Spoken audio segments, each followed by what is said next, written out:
Welcome ভাগ্যবার্তা অনুষ্ঠানে আপনাদের সকলকে।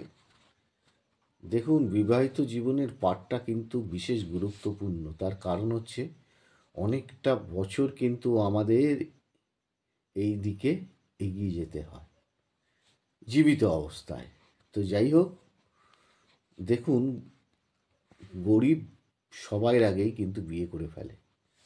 তার কারণ কি জানেন তো? হয়তো ভাবে যদি মেয়ে কোনো রকমভাবে না পাই, বা মেয়েরাও যদি ভাবে যে কোনো রকমভাবে ছেলে যদি না পায়, সে কারণেই আমি আপনাদের একটু অ্যালার্ট করে দিতে চাই, মানে সতর্কতা। গরিব বা বড়লোক যাই হন না কেন, আপনারা আগে নিজেদেরকে বুঝুন যে আপনি বিয়ের দিকে এগোচ্ছেন, আপনি একজনার দায়িত্ব নিচ্ছেন, সঙ্গে আরও যারা আসবে তাদের দায়িত্ব আপনাকে নিতে হবে। তো সেই দিকে আপনাকে বিশেষ নজর দিতে হবে যে আপনি সেটা চালাতে পারবেন কি না, অর্থনৈতিক অবস্থা আপনি ঠিক মতন আপনার আছে কি না, পরিবারটাকে মেনটেনেন্স করতে পারবেন কি না, সেই দিকে সবার আগে নজর দেবেন। আর গরিব আলিশিতে মরে, আর ধনী লালসায় মরে। তো আজকের কন্যা রাশির জাতকের জীবন, জাতিকার জীবন কেমন হবে? প্রথম ধাপ, খুব সহজেই এরা নারীর সঙ্গে মেলামেশা করতে পারে, এবং নারী হলে পুরুষের সাথে মেলামেশা করতে পারে। প্রেম ভালোবাসা এদের মনে সবসময় বিরাজিত। জাতক সবসময় আনন্দ ঘনমূর্তি রূপেই দেখা যায়। কামনা বাসনা এদের মধ্যে অনেক বেশি থাকে। প্রেমিকা বা স্ত্রীর জন্য জাতক অনেক কিছু ত্যাগ করতে পারে। এমনকি এরা সহজেই সংসার ত্যাগ করে একে একে অপরকে ভালোবেসে অন্য জায়গায় বসবাস করতেও এরা পিছু পা হয় না। অতএব আপনারা যেটা করবেন খুব ভালো করে বুঝে করবেন।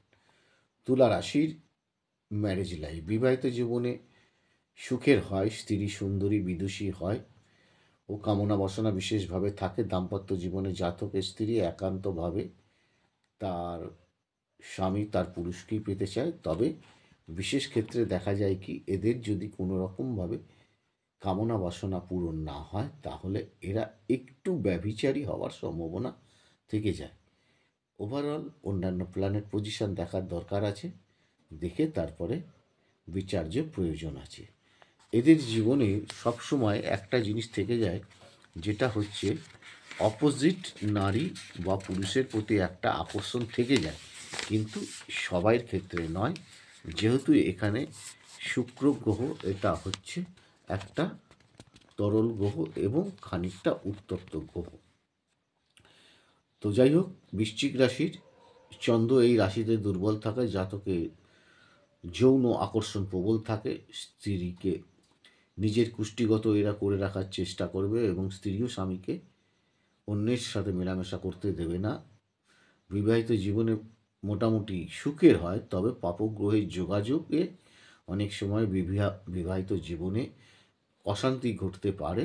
জাতকের জীবনযাত্রা ভীষণভাবে ক্ষতি হওয়ার সম্ভাবনা রয়েছে। ধনুরাশির বিবাহিত জীবন তেমন বাধা আসে না। স্ত্রী গৃহকর্মা নিপুণা হয় এবং সৌভাগ্য অনেক সময় বয়ে নিয়ে আসে। স্ত্রীর প্রতি তীব্র আকর্ষণ, একনিষ্ঠ প্রেম থাকে। স্ত্রীর জন্য জাতক অসাধ্যকে সাধন করতে উৎফুল্ল হয়ে থাকে। ভালোবাসার অকৃত্রিম সাহস এদের মনে থাকে। জাতকের অল্প বয়সে বিবাহ করা উচিত না, একটু দেখে বুঝে বিবাহ করা উচিত। এবং এরা একটু দৃশ্যভাবের হয়। কীরকম দৃশ্যভাব? এরা সংসারও করতে চায়, আবার বাইরে অন্য কারোর সাথে সম্পর্ক রেখে একই রকমভাবে পরিচালিত হতে চায়, কিন্তু অনেক ক্ষেত্রে এইগুলো হয়ে ওঠে না। ওভারঅল অন্যান্য প্ল্যানেট বিচার করার প্রয়োজন আছে। যারা অনুষ্ঠানগুলো দেখছেন, লাইক শেয়ার সাবস্ক্রাইব করতে একদম ভুলবেন না। অনুষ্ঠানের মাধ্যমে আপনাদের জানানো, আপনারা ভালো থাকার উপায়গুলো নিজেরাই খুঁজে নেবেন, বুঝে চলুন। ইলেকট্রনিক্স মিডিয়া অনেক উন্নত হয়েছে, আর প্রতিকার বিধান সবাই নেওয়ার চেষ্টা করবেন, যাদের বিশেষ করে বিশেষ বিশেষ গ্রহগুলো অশুভ রয়েছে।